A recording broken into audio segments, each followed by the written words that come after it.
Apabila ada orang yang tidak menerima hasil muktamar Nahdlatul Ulama lalu membawa-bawa nama Mbah Hasyim, itu adalah penipu ulung.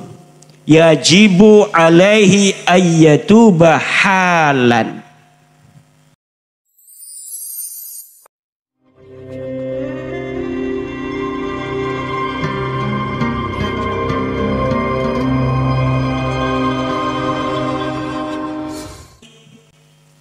Telah mentakdirkan saya untuk dapat bersilaturahmi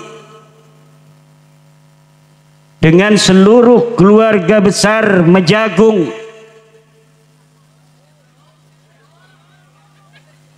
Mejagong, ya Mejagong, Randu Dongkal, wabil khusus keluarga besar Pondok Pesantren Nurul Quran. Tanpa takdir Allah, kita tidak akan berjumpa. Angin begitu bersemilir. Malam hari ini menunjukkan kesejukan. Panas kemarin, malamnya panas bagi ketua LDNU dan Kiai Lukman Hakim, tapi Allah tunjukkan malam hari ini kesejukan, rahmat, cinta, kasih Allah datang pada kita semua. Wa qul ja'al haqqu wa zahaqal batil innal batil kana zahuqa. Ya Qahharu ya Jabbar, ya Qahharu ya Jabbar, ya Qahhar ya Jabbar. Sing ngelawan NU rungkat, ngelawan NU, ngelawan NU, wali pun akan Allah cabut kewaliannya kalau berani melawan Nahdlatul Ulama di tanah Indonesia tercinta. Sallu ala Muhammad.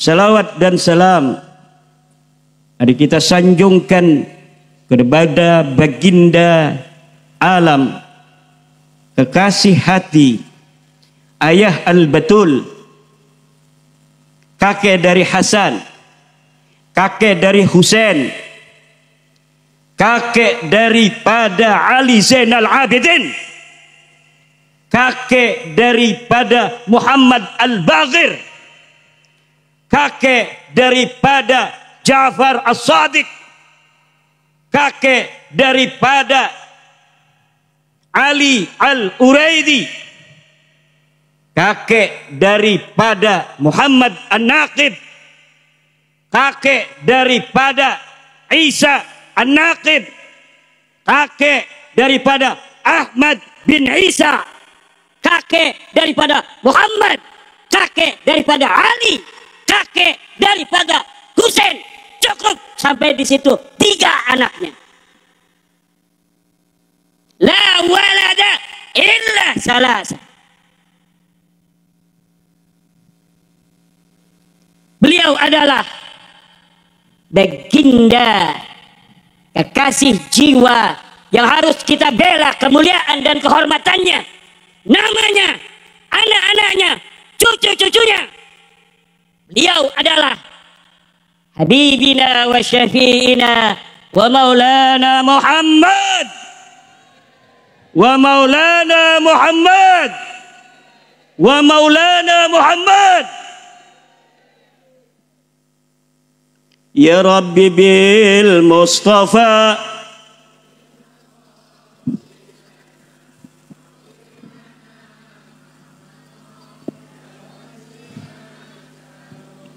Ya Rabbi bil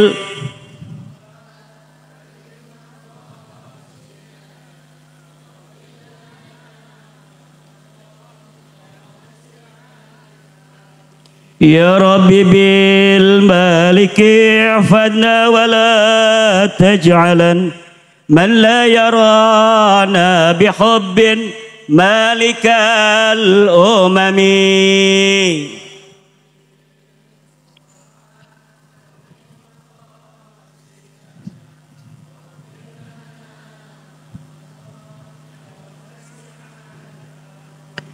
يا ربي برحمة ارحمنا ولا تعطيا سبيلا للأعداء لتفريق الرحم.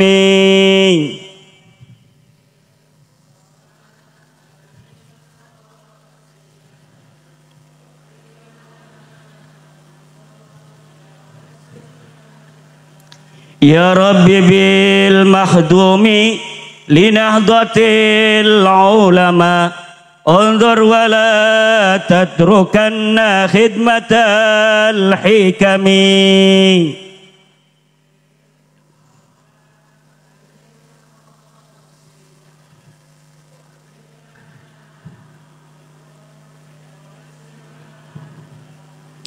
يا ربي بالقاسم اقسم لجمعيتنا قسما على جميع الأعداء يحتكمين.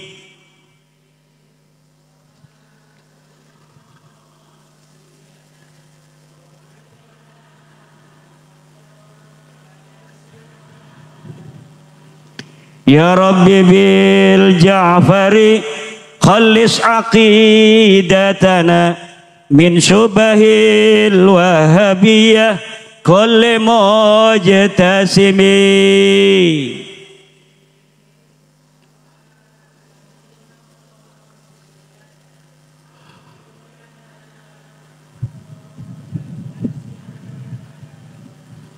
يا ربي بالعين اجمع كل حبيب لنا تحت ظل واحد مبارك اللقم.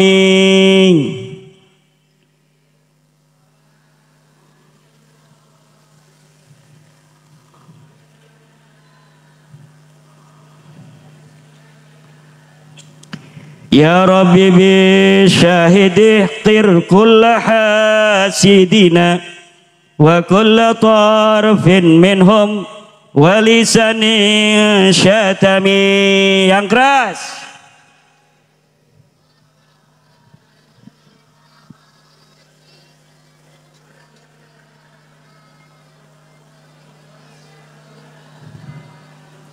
يا ربي بالعمر سعد ما طلبنا سهل به وارضيا يا واسع الكرم.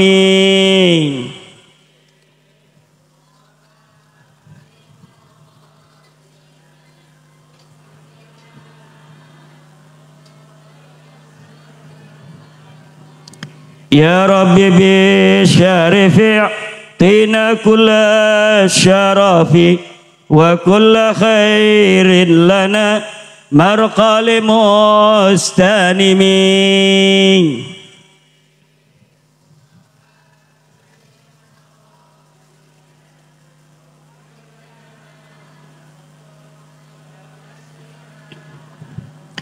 يا ربي بالنواوي ارحم مشايخنا وعطرنا قبورهم بالنعم.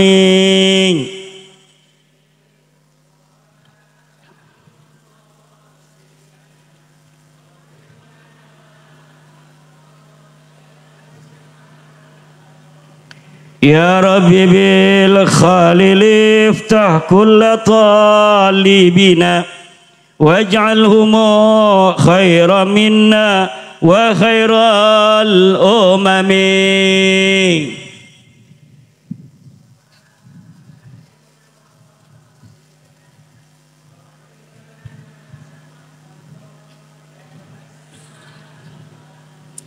يا ربي بالهاشم اقبل كل ما دعونا salatuhu wassalam li akramil umami.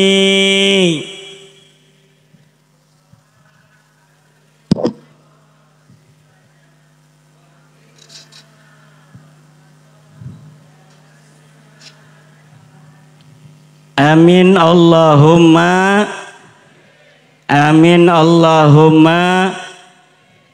Karena acara ini juga acara Haul Wali Songo, maka tadi sholawat yang saya baca adalah sholawat Wali Songo. Saya mengarangnya ketika berziarah ke Sahibul Burdah di Mesir. Ketika saya ada acara daurah di Iskandaria, setelah berziarah kepada Sahibul Burdah, Allah memberikan pikiran terang untuk menulis salawat Wali Songo dengan nada burdah dari Imam Al-Busiri.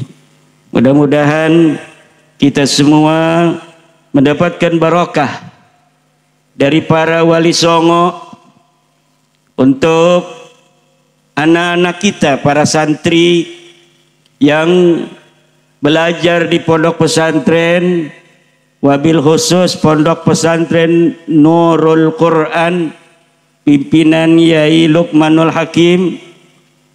Karena pondok pesantren ini sampai hari ini adalah warisan dari para Wali Songo.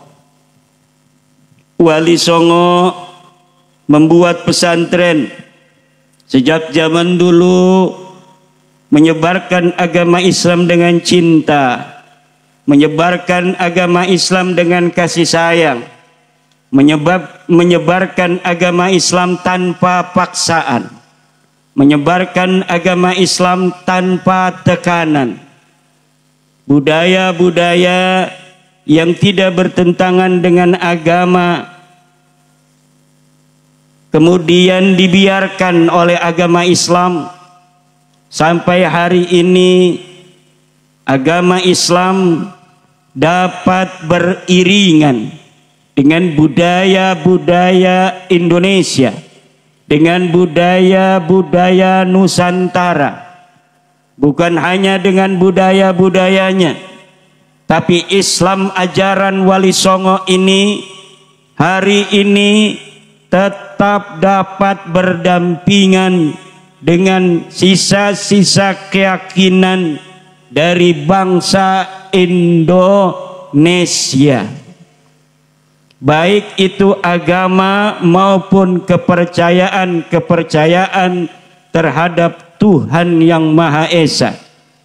La ikraha fiddin. Tidak ada paksaan di dalam agama. Ini adalah ajaran dari Wali Songo.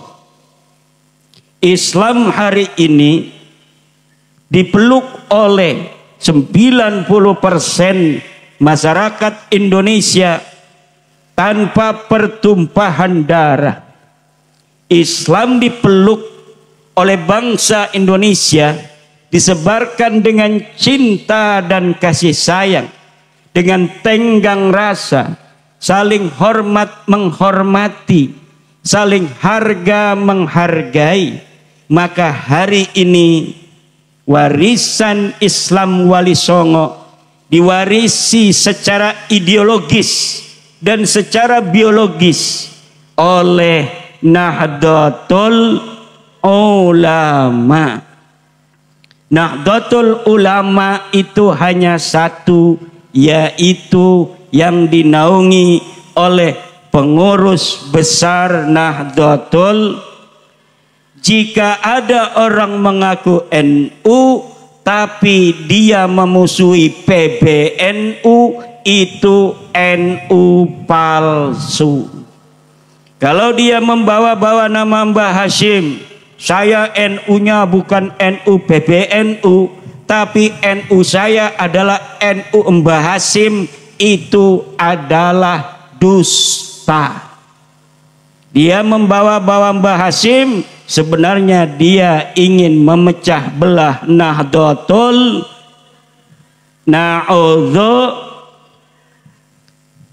Doa Mbah Hasim selalu bersama hasil muktamar. Doa Mbah Hasim ada di hasil muktamar. Apabila ada orang yang tidak menerima hasil muktamar Nahdlatul Ulama lalu membawa-bawa nama Mbah Hasim, itu adalah penipu ulung. Yajibu alaihi ayyatuba halan. Wajib dia bertobat kalau masih ingin mendapatkan keberkahan dari Nahdlatul Ulama. Amin ya rabbal. Malam hari ini ibu-ibu yang lagi melongo,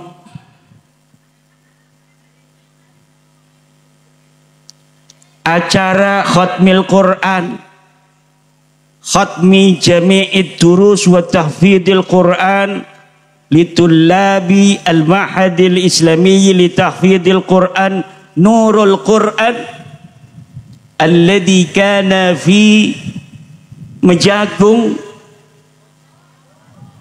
Mejagong Randu Dongkal, bukan Rangda Dongkol.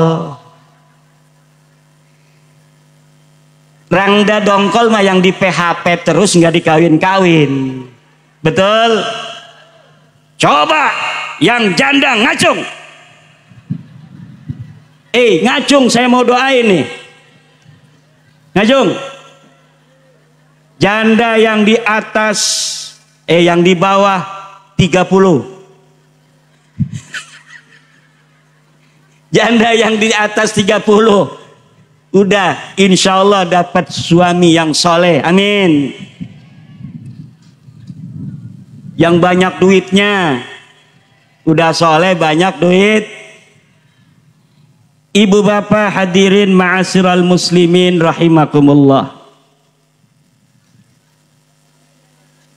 Para santri mana? Para santri. Para santri putra yang ganteng-ganteng. Para santri putri yang cantik-cantik.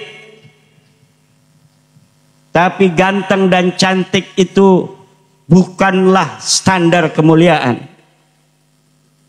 Al-jamalu laysa fil wajhi. Al-jamalu nurun fil qalbi. Kecantikan bukan ada di wajah. Kecantikan yang sesungguhnya adalah di dalam hati. Cahaya yang ada di dalam hati. True beauty is not in the face, but true beauty, the lights in the heart. Ngerti nggak? Banser ngerti nggak? Ini mana Banser ini? Tadi saya masih duduk baris kayak Gatot Kaca. Saya nggak ada, dia ngerokok. Banser! Dari tadi pengen ngerokok katanya.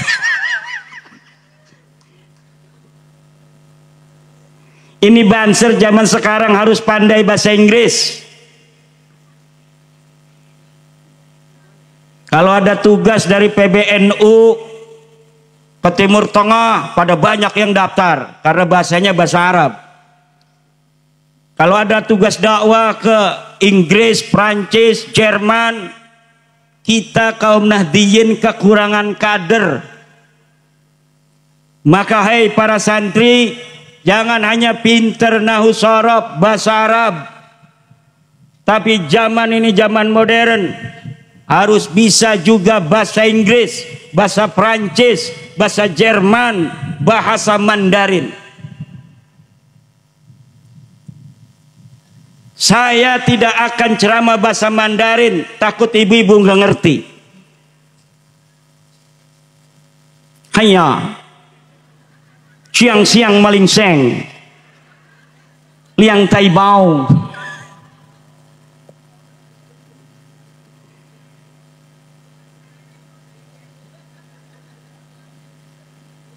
Hadirin ma'asyiral muslimin rahimakumullah. Al-Quran diturunkan oleh Allah subhanahu wa ta'ala dari mulai Al-Fatihah sampai An-Nas. Di dalamnya ma huwa syifa wa rahmah. Di dalam Al-Quran itu ada kesehatan, ada obat, ada kesembuhan. Orang yang sedang punya penyakit encok, liver, diabetes, kencing manis, hidung tersumbat, asam urat, apalagi kanker, kolesterol, semua obatnya ada di dalam Al-Quran. Kalau kita lagi punya penyakit terasa, lalu kita baca Al-Quran dari mulai Al-Fatihah sampai An-Nas, insya Allah penyakitnya hilang. Kalau kita tahu ayat yang mana untuk encok, enggak usah 30 juz, cukup ayat itu dibaca. Kalau kita tahu mana untuk liver, kita tidak usah 30 juz, cukup baca ayat itu. Tapi orang yang tidak tahu ayat yang mana untuk sakit kepala, ayat yang mana untuk encok, ayat yang mana untuk liver, tidak boleh. Tidak, kita kalau ingin sembuh tanpa dokter harus baca Al-Quran dari Al-Fatihah sampai An-Nas. Wa nunazzilu minal Qur'ani ma huwa shifaa'u wa rahmah wa la yazidudz zalimina illa khasara. Tapi kalau orang-orang zalim, walaupun dia baca Quran satu khataman, penyakitnya tidak sembuh. Kenapa? Karena penyakit yang Allah berikan untuk orang zalim adalah pelebur dosa. Di sana ada rahmah. Jadi ada syifa, ada rahmah. Kasih sayang Allah. Kalau kasih sayang Allah kepada hambanya tidak akan dikasih sembuh, karena dengan dikasih penyakit oleh Allah dia baru sadar. Kalau dikasih penyakit oleh Allah, dia baru sadar tidak mau lagi berbuat dosa. Maka di dalam Al-Quran ada syifaun, ada rahmatun. Kita orang awam pengennya syifa. Orang-orang yang sudah dekat dengan Allah pengennya rahmah. Kalaulah di dalam sakit Allah mencintaiku, maka aku memilih sakit daripada sehat. Kalaulah dalam keadaan tidak punya duit Allah mencintaiku, maka aku memilih tidak punya duit daripada punya duit. Itu orang-orang yang sudah dekat dengan. Kalau kita ya Allah pengen banyak duitnya, betul tidak? Tidak mengerti kalau dia banyak duit, ngaji Qur'annya jarang. Kalau dia banyak duit, gak sempat pengajian mingguan. Kalau Banser banyak duit, dipanggil panglima, dia ogah-ogahan, betul tidak? Maka mau sakit yang Allah beri, mau sembuh yang Allah kasih, bagi orang-orang yang sudah dekat dengan Allah, huma lahu sawa, keduanya sama bagi dirinya. Wala yazidul zalimina illa khasara. Dan tidaklah orang-orang zalim mendapatkan ditambahi apapun kecuali ditambahi kerugian. Udah waktu sehat nggak mau sholat, pas sakit belum sadar juga. Betul tidak? Ada nggak yang begitu? Lagi banyak duitnya, nggak mau riung mampulung dengan tetangga, udah mesakat, belum juga sadar. Wala yazidul zalimina illa khasara. Zalim itu ada zalim kecil, ada zulmun kabir. Zalim kecil itu, zalim itu apa? Wad'u syai'i fi ghairi mahallih. Meletakkan sesuatu bukan pada tempatnya, itu zalim. Nah, orang zalim kalau dia sudah baca Al-Quran dari awal sampai akhir penyakitnya belum sembuh, maka itu berarti kasih sayang Allah agar dosanya hilang, dia tidak lagi berbuat zalim. Karena kalau dia itu gagah perkasa, tidak lumpuh, maka kakinya digunakan untuk menzalimi orang lain. Kalau ada orang zalim, Allah biarkan dia dalam kesehatan. Kalau ada orang yang suka mabok, Allah biarkan dia punya duit. Itu ciri-ciri dia tidak dapat rahmah, dia tidak dapat kasih sayang Allah. Zalim itu jangan jauh-jauh. Zalim kecil itu kayak santri-santri sarung laki-laki dibikin jilbab, mereknya Atlas, dibikin jilbab. Santri saya banyak. Pas saya lihat ini lagi mau acara sholat Rabu Wakasan kemarin, bulan Sopar hari Rabu, nggak muat.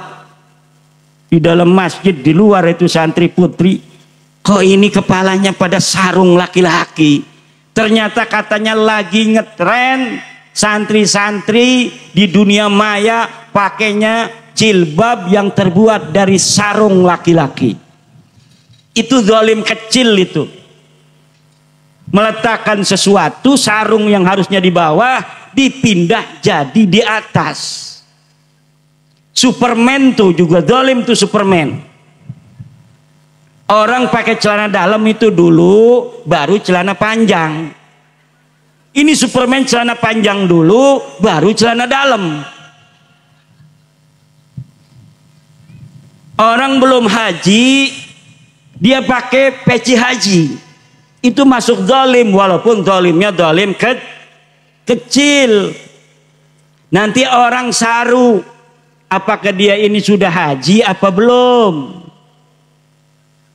Terpaksa orang manggilnya Pak Haji. Sopir saya pakai peci haji. Kalau ada pengkolan kan ada apa tukang parkir, makasih Pak Haji. Kata dia amin. Bukan amin, pemalsuan itu. Bisa dipidanakan di KUHP itu. Orang belum haji pakai peci haji. Ada sekarang dukun-dukun pakaiannya kayak kiai. Pemburu hantu pakaiannya kayak kiai, pakai udeng-udeng segala macam. Ini saya pakai udeng-udeng ini, pakai jubah, karena kita lagi melawan banyak orang-orang yang hanya bermodal jubah, bermodal imamah tanpa ilmu. Karena kalau di Nahdlatul Ulama, orang-orang pinternya yang ngalim-ngalim itu lebih seneng pakai peci hitam, pakai sarungnya sarung BHS juga dapat dikasih bupati. Udah 3 tahun dipakai terus. Tidak menunjukkan kealiman dari segi pakaian. Ini ajaran Wali Songo sebenarnya. Saya pun biasanya pakai peci hitam, pakai batik, pakai celana, tapi sekarang bahaya.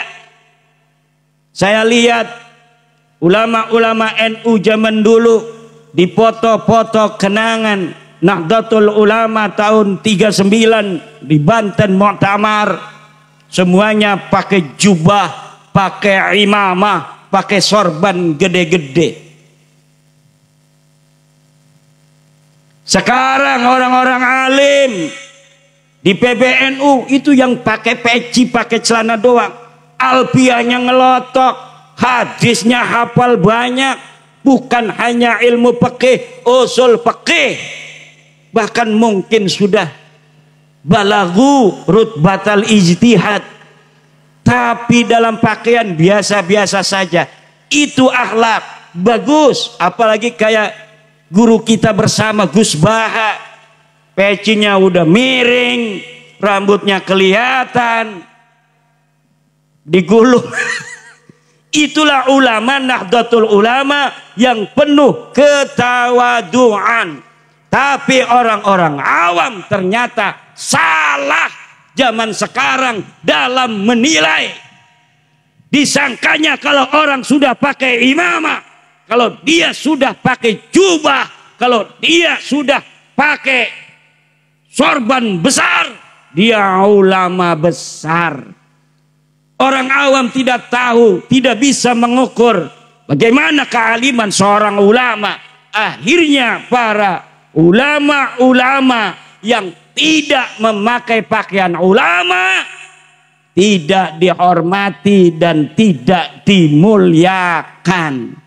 Sedang semuanya, kurang alim apa Gus Yahya Sakup, tapi pakai celana, pakai baju biasa, pakai pecinya hitam, disangkain bukan orang alim oleh orang-orang awam. Yang tahu kealiman Gus Yahya cuma para ulama. Sedangkan para ulama sedikit, orang awam banyak. Kiai Said Aqil Siraj pakaiannya biasa-biasa saja. Sekarang jadi banyak orang-orang awam yang mengidolakan orang yang hanya bermodal jubah, orang yang hanya bermodal imamah. Maka harus ada sebuah pemikiran juga bahwa kita memang harus tawadhu. Itulah ajaran dari Wali Songo. Bukan hanya tawadhu dalam menyembunyikan ilmu para Wali Songo. Wali Songo pun tawadhu dalam menyembunyikan nasabnya yang mulia. Kiai-kiai kita, Kiai Luqman Al-Hakim, saya todong tadi, nasab kiai coba kemana?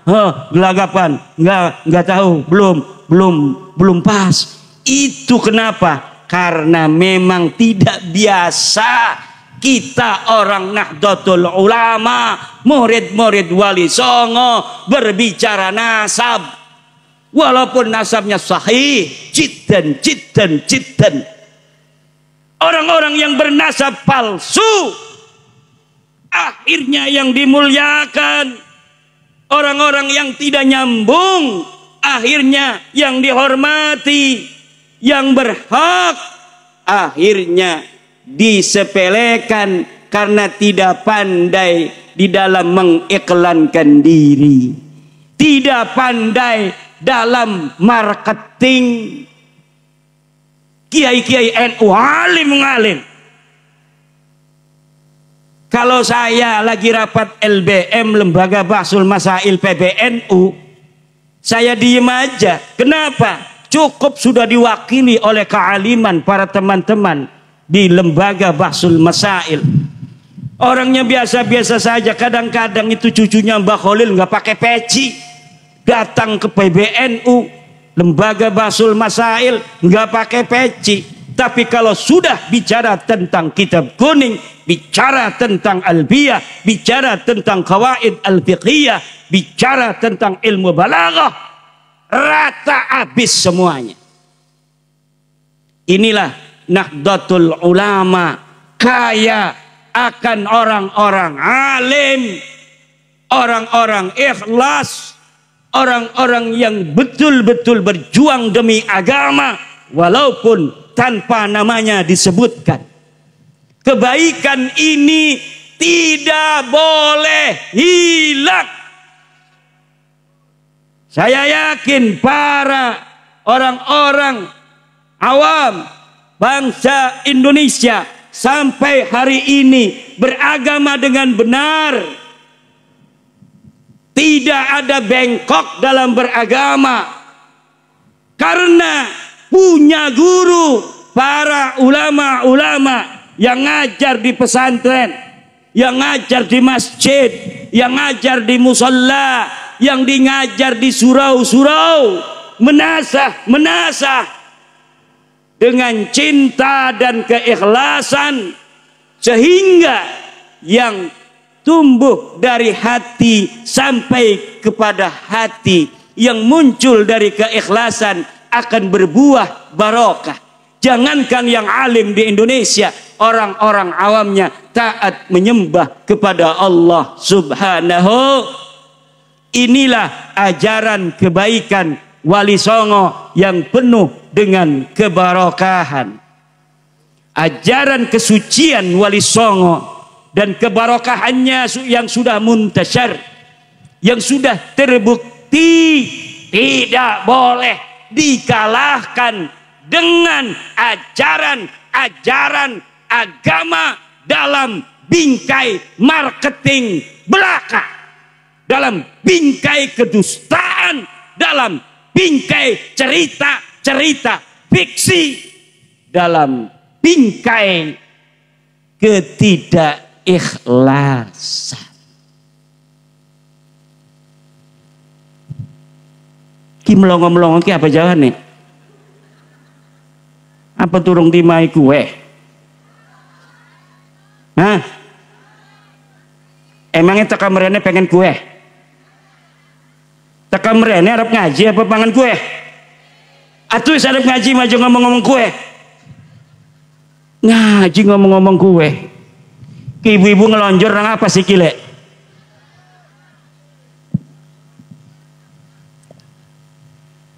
Jere Kiai Mustafa Kiai ngomong Jawa bae. Jawa sing Banten memirip karo Jawa Pemalang. Lamun Jawa Banten digawa ning Jogja mbeke digeguyu. Tapi lamun digawa Pemalang mah 11-12 kayane nggih. Nggih ta mboten? Understand? Ku bisa ibu-ibu bahasa Inggris. Jere orang ngerti. Ana Bansor Gagah Perkasa. Wis kuliah S1 lulus bahasa Inggris, sing ngerti cuma I love you. I love you, you love me, kita berdua lap-lapan. Liane orang ketemu. Hadirin ma'asyiral muslimin rahimakumullah. Ajaran Wali Songo dari semua segi aspek keislaman harus dipertahankan oleh pewaris ideologis, yaitu pengurus besar Nahdlatul Ulama beserta seluruh jajaran dari mulai PWNU, dari mulai PCNU sampai kepada MWC dan ranting-ranting. Bentuk sebuah kajian apa dulu di daerah Pemalang yang diajarkan oleh kiai-kiai Pemalang zaman baheula. Bagaimana cara beragama, bukan hanya agama dari sisi aspek fikih dan tauhid, tapi dari budaya-budaya masyarakatnya seperti apa. Zaman dahulu yang diwarisi dari Wali Songo jangan sampai dihilangkan, karena ajaran Wali Songo sudah terbukti membawa kebarokahan, toleran, moderat, saling harga menghargai, cinta mencintai, tidak ada intimidasi, betul? Tidak ada ngancem-ngancem orang, betul? Ajaran siapa orang yang tukang ngancem-ngancem orang? Tidak ada ajaran Wali Songo tukang ngancem-ngancem orang. Ada yang salah kalau orang beragama hanya berbeda pendapat.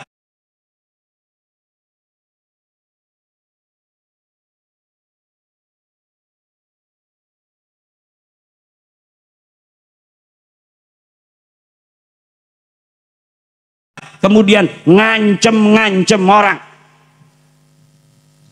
Keutuhan bangsa, keutuhan agama, kecerdasan masyarakatnya, itu yang harus dijadikan nomor satu. Tetapi kalau orang suka ngancem-ngancem orang, kalau bapak-bapak punya anak, anaknya suka ngancem-ngancem kelompok lainnya, berarti anak bapak salah dalam bergaul dalam bidang keagamaan. Kalau anak bapak sudah kelihatan benci ngelihat polisi, benci ngelihat TNI, benci ngelihat Pak RT, itu ciri-ciri bahwa anak bapak sudah salah dalam bergaul.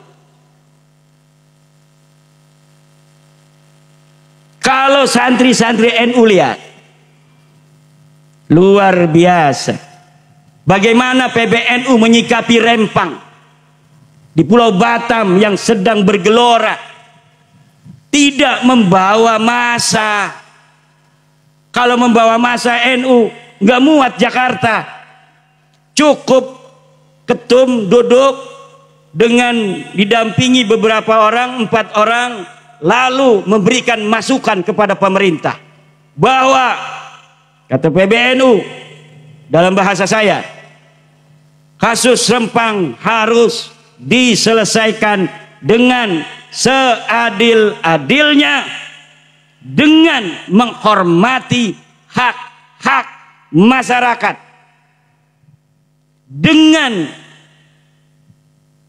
tidak membela para pengusaha, tetapi membela rakyat-rakyat kecil. Itu PBNU. Dikutip hasil Muktamar Lampung bahwa merampas hak rakyat menurut Muktamar Nahdlatul Ulama di Lampung hukumnya haram. Pembangunan harus tetap berjalan, prosedur yang ditempuh harus tetap ada, tetapi jangan sampai merugikan rakyat kecil. Itu kata PBNU. Tanpa caci maki, tanpa teriak-teriak di jalan, itu bisa diterima oleh pemerintah. Dan pemerintah sekarang sedang berusaha sekeras mungkin agar kasus Rempang yang melibatkan para pengusaha, dan di situ ada rakyat-rakyat yang merasa teraniaya, dapat kemudian merasa hak-haknya dibela oleh pemerintah, bukan hanya kepada pengusaha-pengusaha, tetapi tetap investasi yang hasil duitnya untuk bangun jalan di Mejagong, yang hasil duitnya untuk menggaji para polisi, menggaji TNI untuk menjaga kita. Kalau nggak ada polisi, acak-acakan di kita. Betul tidak? Untuk menggaji guru-guru SD, untuk menggaji pegawai-pegawai kelurahan, untuk menggaji pegawai-pegawai kecamatan, pegawai-pegawai kabupaten. Dari mana duitnya? Kalau tidak dari hasil pembangunan. Betul tidak? Tetapi pembangunan yang hasil duitnya juga untuk membangun, investasi yang untuknya juga untuk membangun, jangan sampai mengabaikan hak-hak rakyat kecil untuk mendapatkan fasilitas tanah dari negara. Inilah Nahdlatul Ulama. Laukna benang, caina herang. Ikannya dapat, airnya tetap bening. Ini akhlaknya siapa? Akhlaknya kiai-kiai Nahdlatul. Bukan malah membuat panas rakyat, Ini pemerintah zalim, ini pemerintah tagut. Rakyat, hei rakyat, kalian telah dirampas hak-haknya. Hei rakyat, kalian telah ditipu, kalian telah dibohongi. Tegir. Itu namanya ngompor-ngompori rakyat, betul tidak? Hei rakyat Rempang tanah Melayu, kalian sekarang sedang dijajah. Kalian harus melawan. Ini waktunya berjihad. Takbir. Dianya nggak ke sana. Betul tidak? Jangan sampai begitu. Itu bukan akhlak Nahdlatul Ulama. Akhlak Nahdlatul Ulama adalah bagaimana mengiringi pemerintah dalam kebaikan, menasehatinya kalau dilihat ada yang kurang lurus.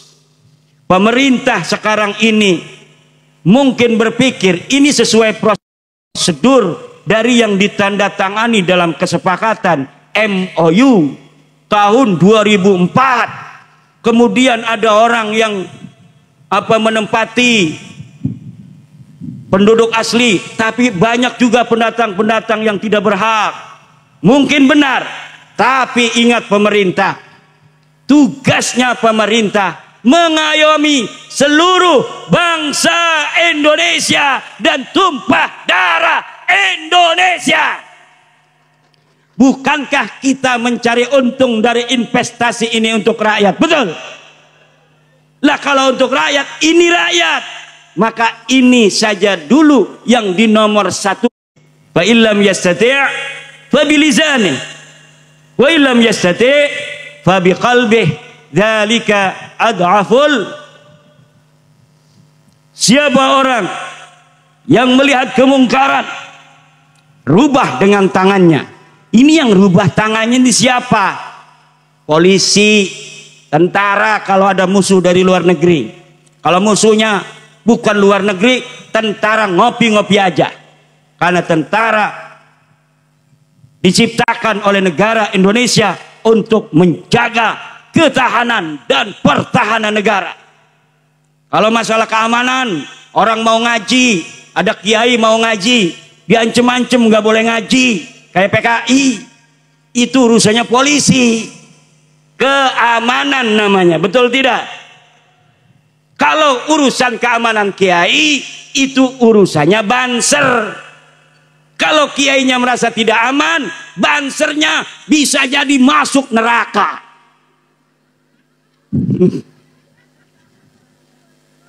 Sangkain mau ngejendulin. Banser tugasnya dibentuk oleh Nahdlatul Ulama untuk menjaga kiai, tidak menjaga yang lain. Banser menjaga kiai. Menjaga siapa? Karena menjaga warga NU tugas polisi. Betul tidak? Tapi kalau kiai mau kemana-mana, kiai mau gilir. Mau kemana? Kalau ada apa-apa gimana? Maka banser harus ikut gilir. Mudah-mudahan ada tetangganya. Kalau rakyat, ini tugas amanannya Bapak Polisi dibantu oleh seluruh warga masyarakat untuk menjaga keamanan dan ketertiban. Kalau dengan lisan itu LDNU kiai, tugasnya LDNU merubah kemungkaran dengan lisan. Dengan hati siapa? Dengan hati adalah orang-orang awam dan kiai. Orang awam dengan pasrahnya, orang alim kiai dengan iman dan tawakalnya. Makanya beda. Lafaz dalika ad'aful iman. Ini dalikanya kembali kemana? Dalika isim isyarah untuk jauh. Hada isim isyarah untuk dekat. Daka isim isyarah untuk jauh, dalika untuk yang lebih jauh. Hada, daka, dalika.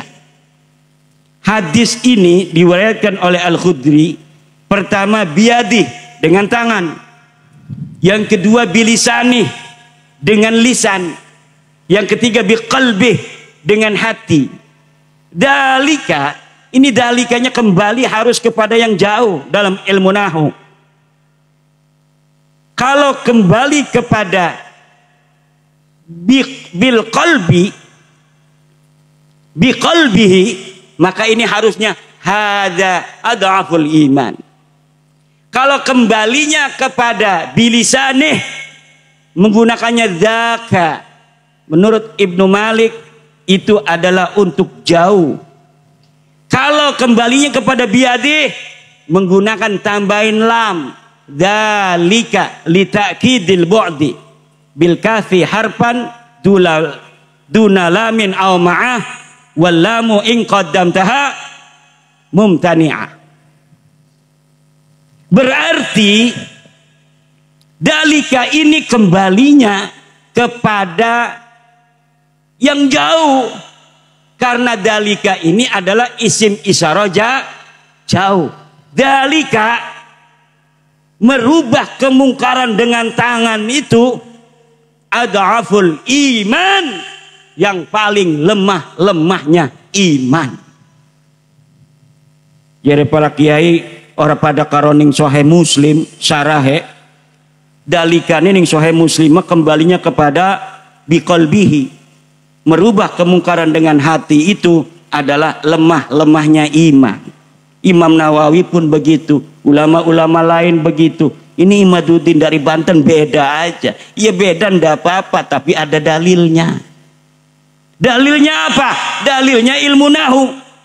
Waladal bu'din tiqa bil kafi harfan tuna lamin aw ma'ah wal lamu in qaddamtaha mumtani'ah.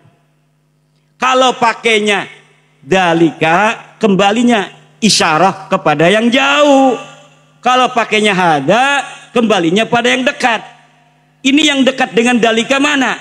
Fabi qalbih. Sedangkan dalikanya yang jauh. Yang jauh mana? Fabiyadi.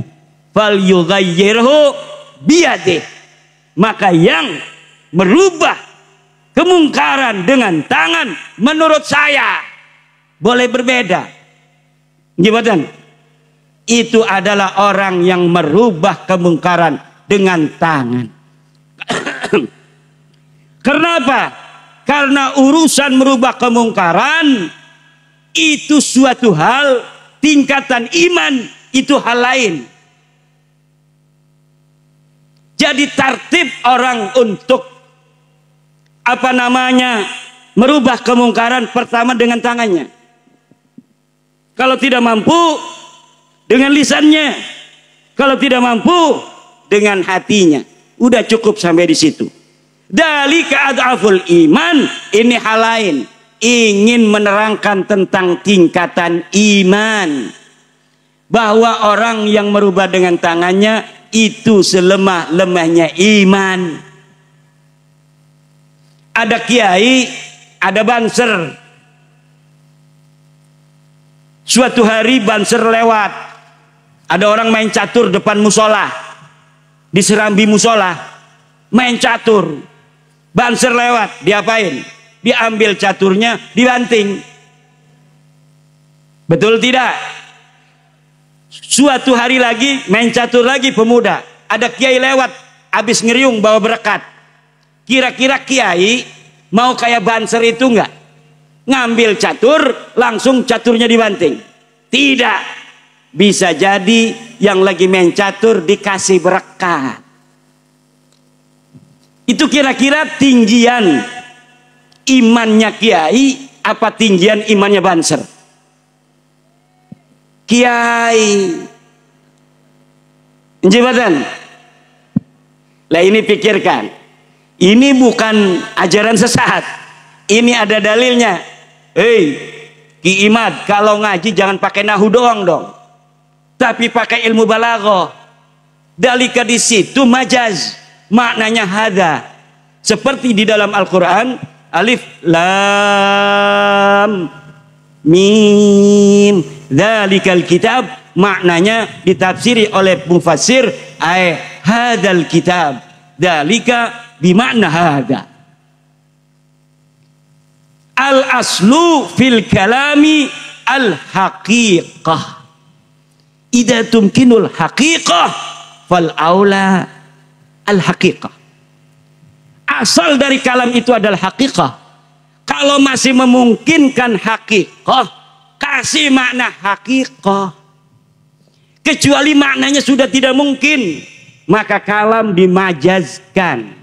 Seperti aku melihat macan megang emik di atas panggung dikawal oleh dua banser yang mulia. Itu qarinahnya sudah tidak bisa makna hakikat macan itu. Tapi kalau dzalika ad'aful iman, itu masih bisa dihakikatkan. Tetapi jangan sampai ini dianggap saya menyalahkan para imam-imam pensarah hadis Muslim. Nyala-nyalain pensarah hadis Muslim. Dalikanya dimaknain, ditafsiri oleh pensarah hadis Muslim kepada biqalbihi adhaful iman. Ya boleh-boleh saja, namanya ini pendapat.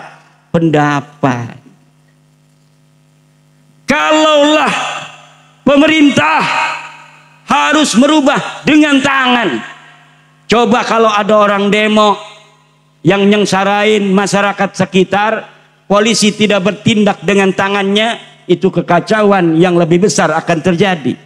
Maka dengan tangan itu adalah tugas pemerintah, tugas Pemda, tugas Pemprov, tugas Pemkot, dan aparat-aparat lainnya. Kalau dengan lisan itu tugasnya penceramah, tugasnya para LDNU. Kalau dengan hati ada dua orang. Pertama adalah masyarakat kebanyakan dengan pasrahnya, tawakal nggak bisa, dia pasrah. Udah, mungkin begini. Kalau kita ngelawan nggak bakal kuat. Kalau kiai dengan iman dan tawakalnya kepada Allah. Kiai itu kadang-kadang sama santri aja nggak marah. Saya punya guru, kalau ngaji, santrinya tidur semua nggak pernah ngebangunin. Itu dengan hati, apakah itu selemah-lemahnya iman? Tidak. Itu sekuat-kuatnya iman, karena kiai yakin kalau mau jadi kiai tetap jadi kiai walaupun ngajinya tidur. Tapi kalau orang kiai yang galak, santri pada turu setan sila, kiai ngaji sila turu kabeh, dengan lisannya itu imannya agak kurang. Dia masih harus ada yang namanya iktisad. Apalagi kalau yang sampai datengin itu santri yang tidur, ngejewerin, diseborin semua, biadi, itu lebih lemah imannya. Pikir geh, aja marah-marah dingin. Kita bosan. Ini adalah fikih peradaban. Sekarang ini NU memasuki abad yang kedua, ibu-ibu. Nah, Nahdlatul Ulama itu 100 tahun. Ibu-ibu kedelengnya masih anak umur 40. Ibu 50. Kok masih nomekenen sih? Masya Allah, awet muda ibu ki. Masya Allah. Umur NU sudah 100 tahun. Kita memasuki abad yang kedua. Dalam abad kedua ini PBNU mencanangkan membangun jagat, merawat jagat, membangun peradaban. Merawat jagat, membangun peradaban. Apa aja? Merawat jagat, membangun peradaban. Kita tinjau ulang fikih-fikih yang dikarang oleh ulama-ulama kita yang barokah itu, yang sudah 1000 tahun, yang sekira-kira sudah kurang pas lagi kesimpulannya. dengan suasana modern hari ini, di mana ada teknologi, ada internet, ada HP, ada Android, ada aplikasi, ada lain sebagainya.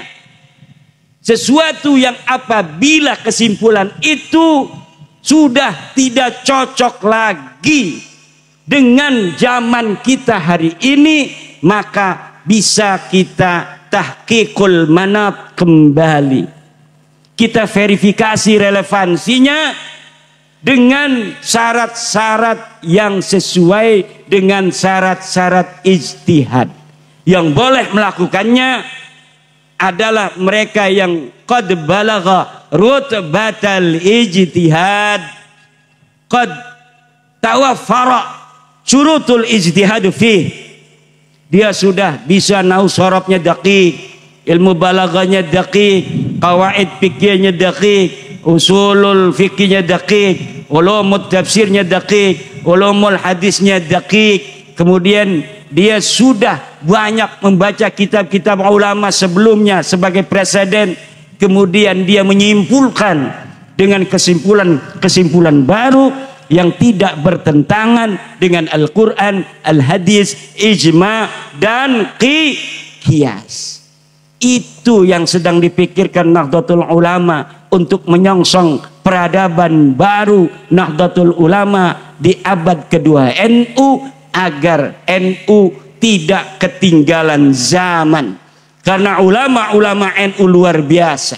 Di pondok-pondok pesantren, para ulama-ulama kita ini kalau ada di Timur Tengah udah luar biasa. Tetapi mereka tawadhu, mereka wara'i, hanya mengajarkan kitab-kitab yang sudah ditulis ulama.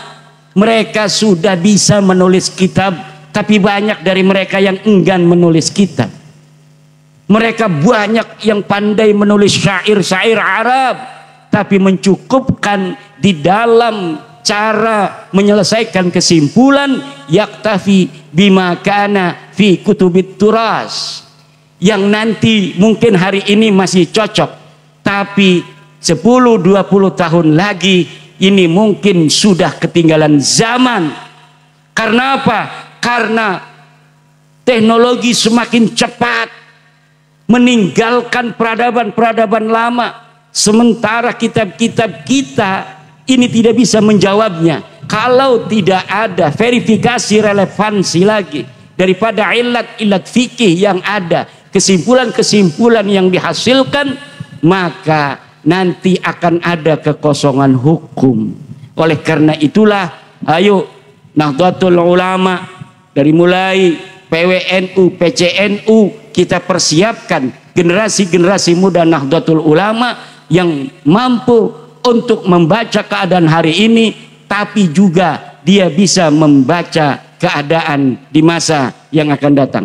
Mudah-mudahan kita penuh barokah, pondok pesantren Nurul Quran, mudah-mudahan Allah berikan keberkahan, santrinya ribuan, gurunya panjang umur, nyainya sobar, guru-gurunya, staf-stafnya semuanya banyak duitnya, dan semakin nambah keberkahannya. Dan keberkahan bagi pondok pesantren Nurul Quran adalah keberkahan untuk masyarakat sekitarnya.